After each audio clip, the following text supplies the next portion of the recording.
పడదు అన్నాడు. నువ్వే కొయ్యాలి, అది నీ కోసమే ఉంటుంది అన్నాడు. ఆమేన్. దానికి ఏం వేసి ఉంది? కంచె వేసి ఉంది. హల్లెలూయా. అప్పుడు నాకేం తెలియలా, వదిలేశాను. వచ్చింది, వదిలేశాక మా ఆవిడ ప్రెగ్నెన్సీ వచ్చింది, అబ్బాయి పుట్టాడు. అబ్బాయి పుట్టేటప్పుడు హాస్పిటల్కి వెళ్తే నర్సమ్మని ఇంకా అమ్మాయి పుట్టినాను, మా అత్తగారు కూడా అమ్మాయి. నేను ప్రార్థనకి వెళ్ళకపోయినా మంచి ధైర్యంగా ఉంది, ఎందుకంటే దేవుడు ఉన్నాడని మంచి ధైర్యంగా ఉన్నాను. ఏం పర్లేదు, దేవుడు ఉన్నాడు, ఆయన చూసుకుంటాడని. ఆమె హాస్పిటల్లో ఉంటే నేను వెళ్ళి సినిమా హాల్లో ఉన్నా. డెలివరీకి వెళ్ళినప్పుడు నా పైన నాదే, వాళ్ళ పైన వాళ్ళదే. వాళ్ళందరూ ఉన్నారు, ఆ అమ్మాయి అంత టెన్షన్తో హాస్పిటల్లో ఉంటే నువ్వు సినిమా చూస్తావా అంటే నేను సినిమాకి ఎక్కువగా వెళ్ళేవాడిని. అలాగే ఉన్నప్పుడు వాళ్ళు నేను రాయగాల అబ్బాయి పుట్టిందంటే లేదు అబ్బాయి పుట్టిందా, నీకేంటంత నమ్మకం ఉండాలి. మాట ఇచ్చింది ఎవరో? దేవుడు. నేను నమ్మాను, ఎందుకంటే ఆయన ఉన్నాడని నమ్మవాడికి సమస్తం కలుగుతాయి. హల్లెలూయా. నమ్మవానికి సమస్తం దేవుడు ఇస్తాడు. అలాగే నమ్మితే తర్వాత వాళ్ళు ఏంటి నీకు అంత గట్టిగా నమ్మకం అంటే నాకు అలాంటి నమ్మకం ఉంది. అయితే నేను ఆ సమయంలో ఒక పరంగా భక్తి, ఒక పరంగా సినిమాలు, పుట్టకతలకే సంసోన్ అని పేరు పెట్టుకున్నాను. పుట్టకతలకి సంసోన్ అని పేరు పెట్టాను పిల్లడికి. తర్వాత రాంగరంగా నాలో ఏమవుతుందంటే సినిమాకి వెళ్తా ఉన్నా, నేను బాగా సినిమాలు చూస్తాను. రవితేజ ఫ్యాన్స్ నాకు నా పేరు చంటి కదా, అలాగే వెళ్ళేవాడిని. అలా వెళ్తూ నా కుమారుడికి కూడా రవితేజ అని పేరు పెట్టుకున్నాను. స్కూల్లోకి వెళ్తే అభిమానం అలా ఉంటుంది మనకి, తెచ్చానమాట. లోకం అంటే అలాగే ఉండాలనుకుంటాం. మరి యేసు ప్రభులాగా ఉండాలని అనిపిస్తుంది మనకి, అనిపిస్తుంది. మంచిది ఏది కూడా అనిపించదు, కానీ అలాగే ఉంది. అప్పుడు ఆ పేరు మారడానికి కూడా అవకాశం లేకుండా పోయింది. స్కూల్లో డేట్ అప్పుడు మారు మనసు లేదు, కాబట్టి కానీ భక్తి అనేది ఉంది. అలాగే ఉన్న సమయంలో 2009లో బాబు డెలివరీ అయ్యాడు. అబ్బాయి అయిపోయింది. అక్కడ వరకు బాగానే కొనసాగుతూ ఉన్న సమయంలో కొందరి సార్లు ఇబ్బందులు వచ్చినప్పటికీ కూడా మళ్ళా ముందుకు అలా వెళ్తూ 2011 వచ్చేసరికి అమ్మాయి, 2011కి ఇంకొక అమ్మాయి. ఈ గత 3 సంవత్సరాల్లో 2-3 సంవత్సరాల్లో బాబు బాగానే ఉన్నాడు, మంచి ఆరోగ్యంగా ఉన్నాడు, మంచిగా దేవుడు ఇచ్చాడు. ఎందుకంటే వాగ్దాన పుత్రులాగా మంచి బలంగా ఇచ్చాడు. వాడికి ఏ చిన్న దెబ్బ తగిలినా కానీ ఏమంటే మొత్తం తగ్గిపోతుంది, అసలు ఏది కూడా లెక్క చేయకుండా ఉంటాడు, అలా పాజిటివ్గా ఉంటాడు. తర్వాత అమ్మాయి కాడికి వచ్చేసరికి నా జీవితం సగం కొలాప్స్ అయిపోయినట్టుగా ఉంది. అమ్మాయి డెలివరీ అయింది. పిల్లి పూత వస్తుంది, ఏడుస్తూ ఉంటే అనుకుంటా, ఏడిస్తే ఊపిరి ఆగిపోయింది. అలాగే అయిపోతూ ఉంటుంది. అలాగే అయిపోతే 10 రోజులకి జ్వరం వస్తూ ఉంటుంది. జ్వరం వస్తూ ఉంటే 10 రోజులకి హాస్పిటల్ తిప్పుతానే ఉంటే మేమంతా పిల్ల 2 సంవత్సరాలు వచ్చేదాకా అదే పాపలో ఉంది పిల్ల. నేను ఇంకా నిర్లక్ష్యం చేస్తా ఉన్నా. 2010లో పాస్టర్ గారు చర్చి కట్టారు. ఆ పాస్టర్ గారు చర్చి కట్టాక రే నీకు తాగుడు అలవాటు ఉందా అన్నాడు. అప్పుడు లైట్గా తాగుడు ఉంది, ఏదో కొంచెం. అది కూడా నా భార్య వచ్చాక నేను మానేశాను. ఎందుకంటే భార్యని ఎక్కువగా ప్రేమించినప్పుడు వాళ్ళని బాధ పెట్టడం సహజం కాదు, వాళ్ళని మోసం చేయడం సహజం కాదు. ఎందుకంటే వాళ్ళు మనం నమ్మకం వచ్చారు. ఇలాగ నేను తాగకూడదని చెప్పేసి దాన్ని ఆపేశాను. ఈ గుట్టకాలు, పాన్ పరాలు లాంటివి నేను తాగలేదు, తినలేదు, అవన్నీ చేయలేదు. ఎందుకంటే నాకు అది ఫస్ట్ కాలం చదవట్లేదు. ఉండాలి ఏంటంటే చిన్నగా కొంచెం తాగుడు, అది ఎప్పుడన్నా ఒకసారి. అది కూడా మానేశాను వివాహం అయ్యాక. తర్వాత ఇవన్నీ నీకు అలవాట్లేదు, ఏంటో నీకు ఉన్న పిచ్చ అంటే సినిమా ఒకటే. పొద్దున్నే 11 గంటలకు వెళ్తే సాయంత్రం 12-4 సినిమాలు చూసి వచ్చేవాళ్ళు.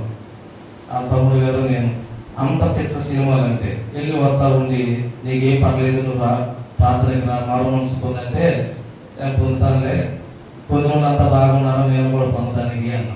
కొన్ని రోజులంతా బాగున్నారా, నేను పొందడానికి వస్తాను ఎక్కువ అన్నా. అలాగా వస్తూ కాలక్రమేణా ఆయనకి పరిచర్యలు, ఆయనకి మీటింగ్స్ పెట్టేటప్పుడు ఇలాగే అన్నీ చేస్తూ ఉన్నటువంటి సమయంలో 2011 డెలివరీ అయింది పిల్లకి.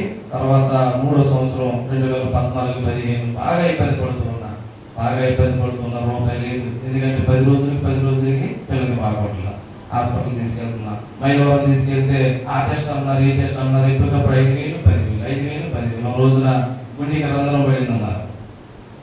అక్కడ నుంచి మైలవరం వెళ్ళి మళ్ళీ విజయవాడ హాస్పిటల్కి రాస్తే ఆధార్ కార్డు రేషన్ కార్డు తీసుకొని మళ్ళా హార్ట్ కేర్కి వెళ్ళి అక్కడికి వెళ్ళి స్కానింగ్ ఇవన్నీ తీసుకొని డబ్బులు అక్కడికి వెళ్ళి ఆరోగ్యశ్రీ అంటే ఆరోగ్యశ్రీ లేదు, డాక్టర్ అమ్మంటే చూపించుకుని అన్నాడు.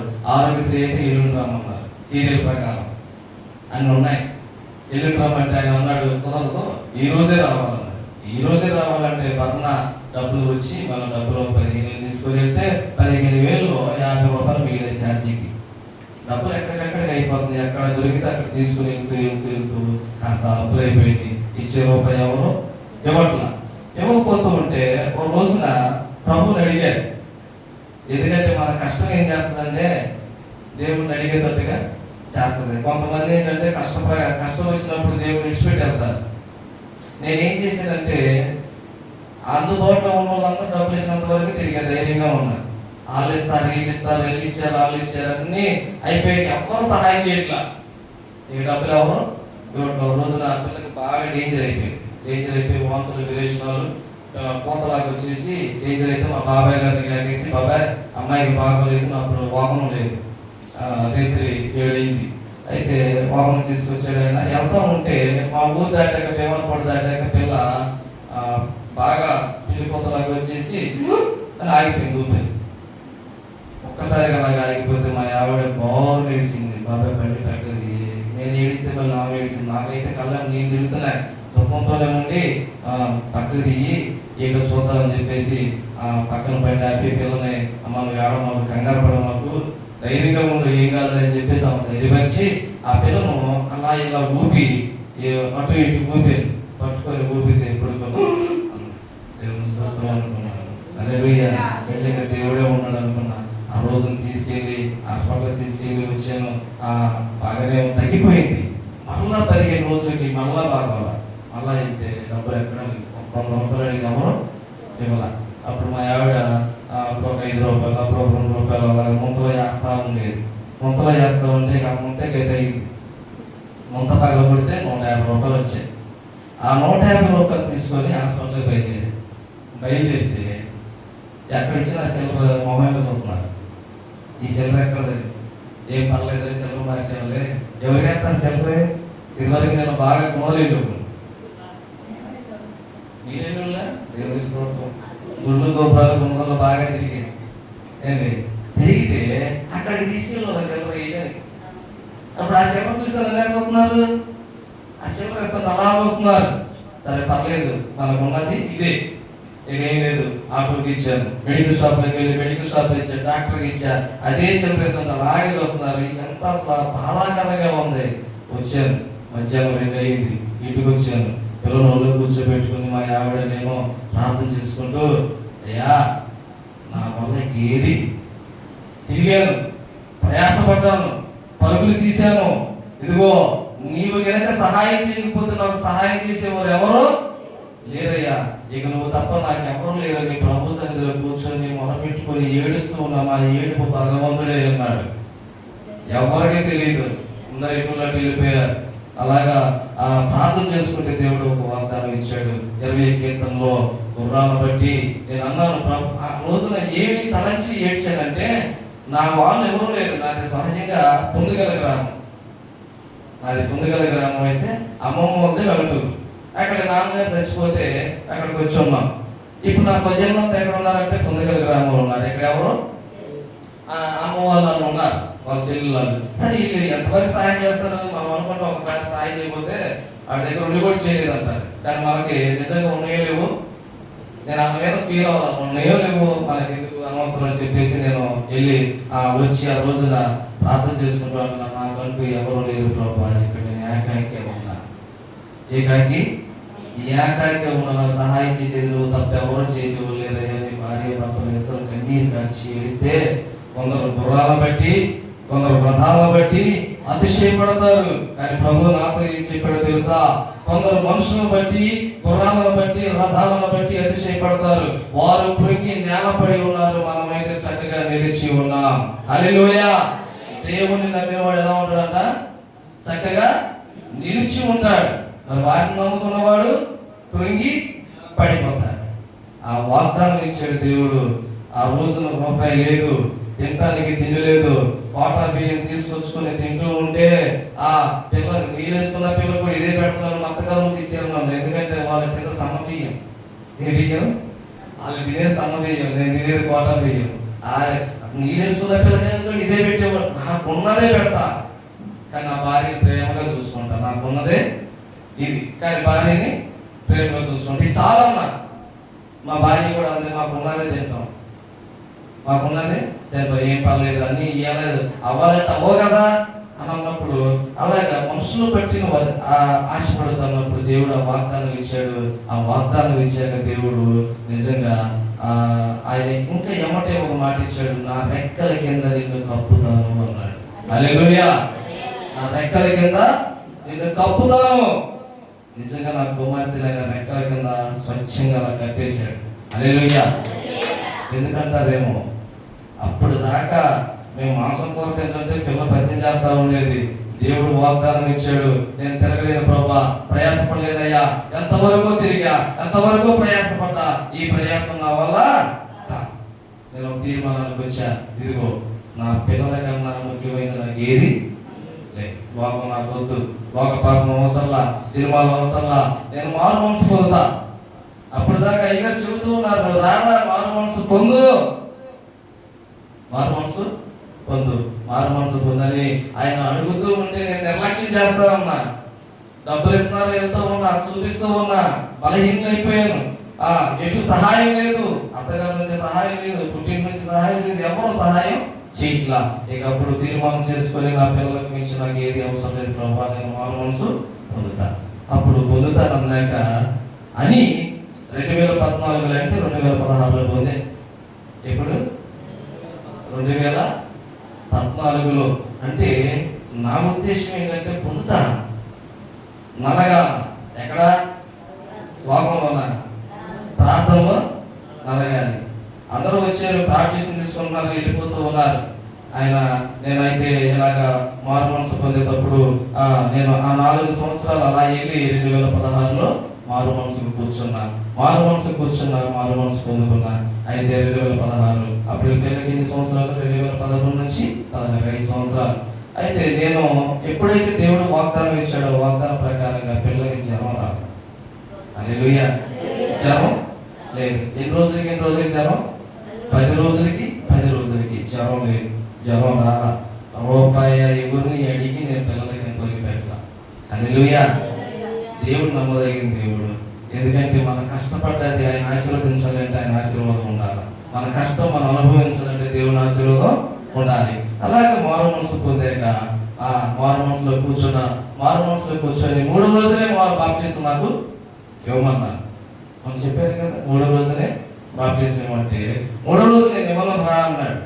ఇవ్వనన్నాక నాకు ఇవ్వాల్సిందే, ఎందుకంటే లోపల చాలా మంది తీసుకుంటూ ఉన్నారు బాప్టిజం, నాకు కూడా 3 రోజులే బాప్టిజం ఇవ్వమంటే అలా కుదరతో పాపాలు ఒప్పుకోవాలి అన్నాడు. నేను ఎవరితో పాపం ఒప్పుకోవాలా? ఇక చేసిన పాపం ఒప్పుకొని నన్ను దంతారు, ఊరుకుంటారా? ఏంటోళ్ళు ఊరుకుంటారా? ఆ స్వభావంతో అంటే నేను ఇవన్నీ కాదురా అబ్బాయిలు, పాపాలు ఒప్పుకుంటేనే నేను బాప్టిజం ఇస్తా అన్నాడు. ఇదేం చెప్పరా బాబు, ఏదో బాప్టిజం అంటే పరిగెత్తుకుంటూ వచ్చాను, మళ్ళీ మారు మనసు అన్నాడు, పాపాలు ఒప్పుకోమన్నాడు, ఇదేంట్రా బాబు అని నేను వెళ్ళిపోదాం అనుకున్నా. వాస్తవానికి వెళ్ళిపోదాం అనుకున్నాను. మీద వాదిస్తే ఆయన అన్నాడు, వాదంతో దేవుడు నేను నిరూపించలేదు, నువ్వు ప్రార్థన చేసుకోరా. నిజమే, వాదంతో దేవుడు నన్ను ఎవరో నిరూపించలేదు. వాదన లేకుంటే కనపడేవాడైనా, హృదయపూర్వకంగా ప్రార్థన చేస్తే కనపడేవాడైనా. హల్లెలూయా.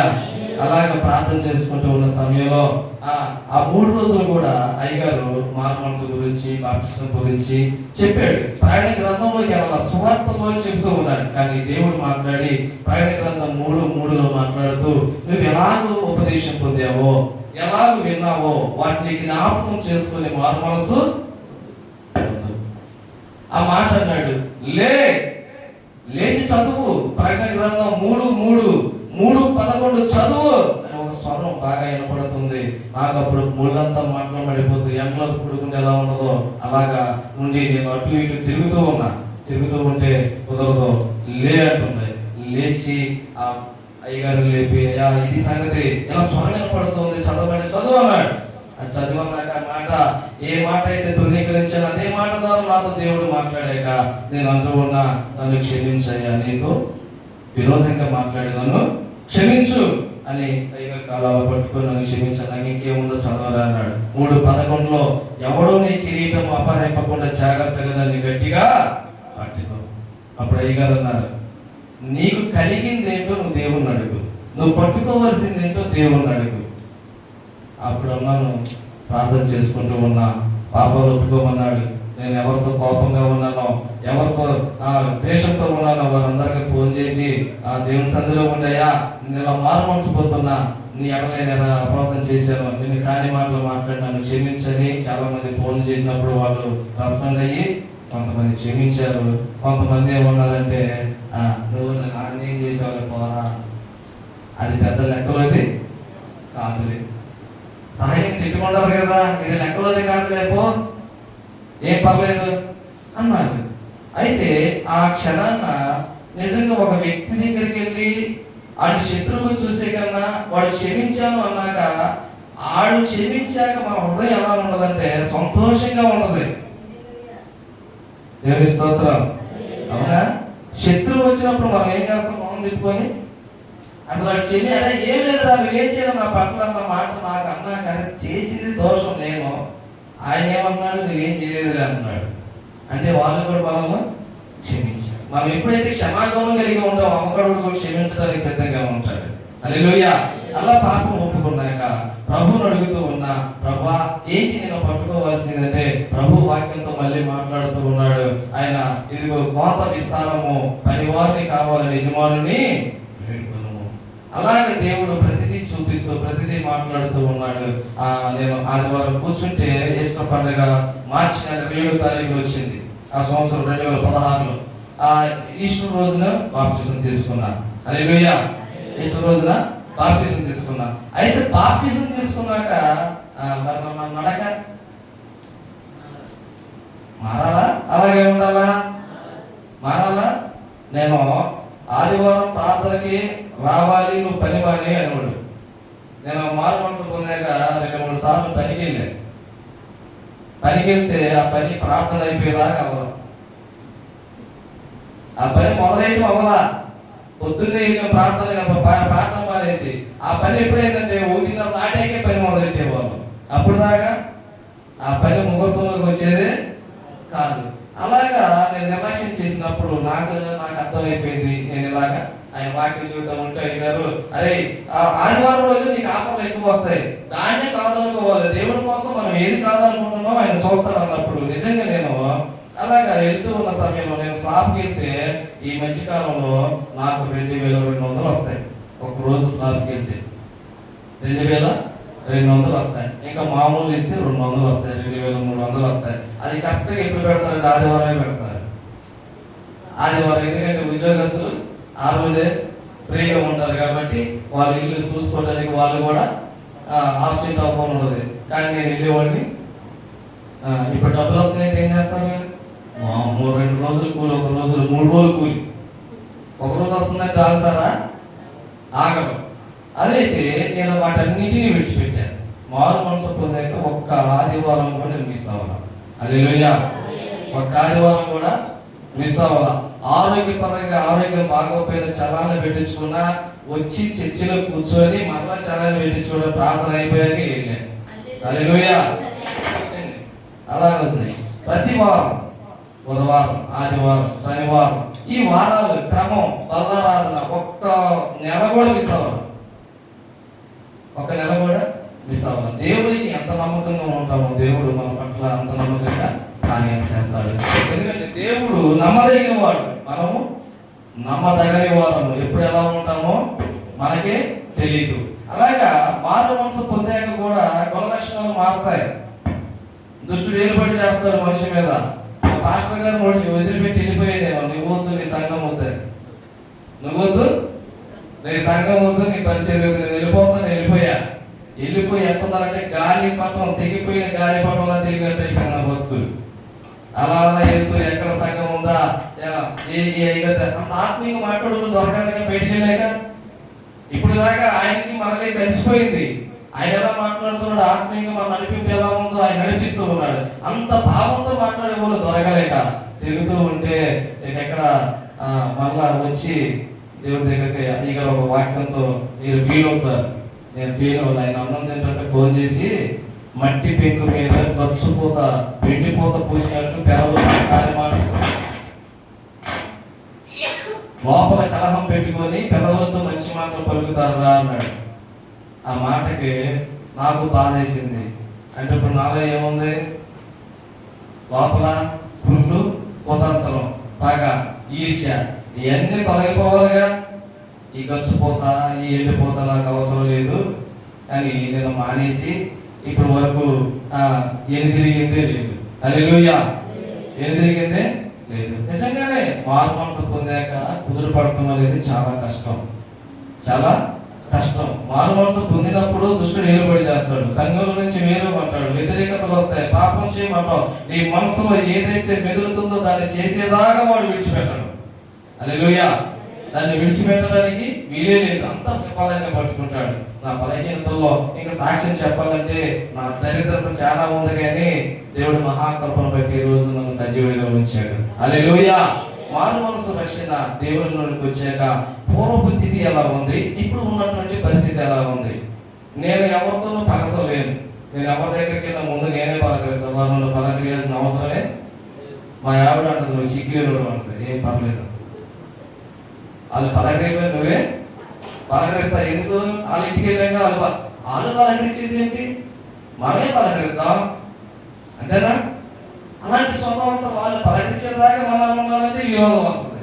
మనమే పలకరిస్తే వాళ్ళు ఏం పర్లేదు, సిగ్గు చేరలేను, నేనే, ఏం బాధ లేదు, వెళ్ళి వస్తా ఉంటాయా, వాళ్ళు కలుస్తూ ఉండేవాళ్ళు, చక్కగా మాట్లాడుతూ ఉండేవాళ్ళు. అలాగే దేవుడు ఇప్పటి వరకు కూడా తన సేవలో నిలబెట్టుకొని వాడుకుంటూ ఉన్నాడు. హల్లెలూయా. నేను ఇలాగ నిలబడి మాట్లాడతానని కల్లో కూడా అనుకోలేదు. దేవుడు అది మహాకృప. మరి అయ్యగారు ఒక ఆత్మ రక్షించడానికి ఎంత కష్టపడతాడంటే, నేను ఏ స్థలంలోనికి వెళ్ళినా కానీ ఆయన వచ్చి నన్ను రక్షించడానికి నాతో సహవాసం. ఎవరితో సహవాసం చేశారంటే అయ్యగారితో సహవాసం చేశారు. ఎవరు విడిచిపెట్టాక? లోకాన్ని విడిచిపెట్టాక. అయ్యగారు నా ఫ్రెండ్ లాగాక. ఆయన ఎటు వెళ్తే అంటే నేను ఇట్లా నిలదమయ్యాకే ఆయన వచ్చాడు. ఎంత లోపడితే ఒక ఆత్మను రక్షించబడ్డాడు. ఎంత ప్రయాసం ఒక పాస్టర్ గారికి. అది తెలుసుకున్నాక నేను ఆయన విడిచిపెట్టి వెళ్ళలేదు. లోబడి ఉందాం. దేవుడు మహాకృపను బట్టి మనందరికీ దేవుడు దీవెనలు నిండుగా దయచేస్తాడు. హల్లెలూయా. ఇచ్చిన సాక్ష్యం దేవుడు దీవించును గాక. ఆమేన్.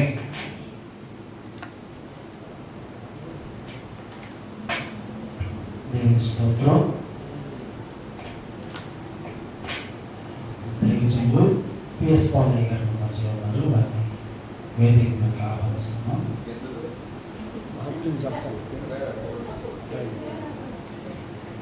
మంచిది. ఆత్మల రక్షణ పరకాయ దేవుడు తమ సేవకులను ఏర్పాటు చేసుకొని మరి ఎందరితోనో మాట్లాడుతూ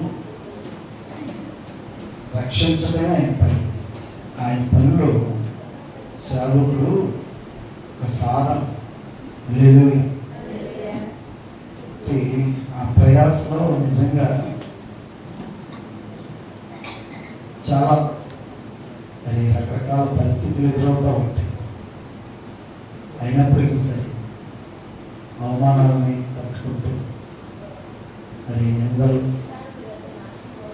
రకరకాల సమస్యలను తట్టుకుంటూ ఒక ఆత్మను రక్షించడం అనేది చాలా చాలా అది ఏంటంటే దానికి ఎంత చెప్పలేనంత గొప్ప కృప. దేవుడికి స్తోత్రం కలిగిన. కాబట్టి మరి సంటి గారు ఎలా రక్షణ పొందారు అని చెబుతుంటే నాకు ఒక సంఘటన అంటే దేవుడు ఒక్కొక్క విధంగా మలుసుకుంటా ఉంటాడు. అశోక్ గారు తెలుసు కదా, అశోక్ గారు ఆయన కూడా లోకంలో దొరుకుతున్నప్పుడు వాళ్ళ అమ్మాయికి దెయ్యం పెట్టింది. ఆ దెయ్యాన్ని వదిలించడానికి ఎన్నో ప్రయత్నాలు చేసి సరే ఈయన ప్రాంతంలో ఉంటున్నప్పుడు ఆ దెయ్యం వెళ్ళిపోయింది. ఒకరోజు నా దెయ్యమే మాట్లాడిందంట. ఏమనంటే, ఇదిగో నేను నువ్వు కొట్టినా వెళ్ళను, తిట్టినా వెళ్ళను,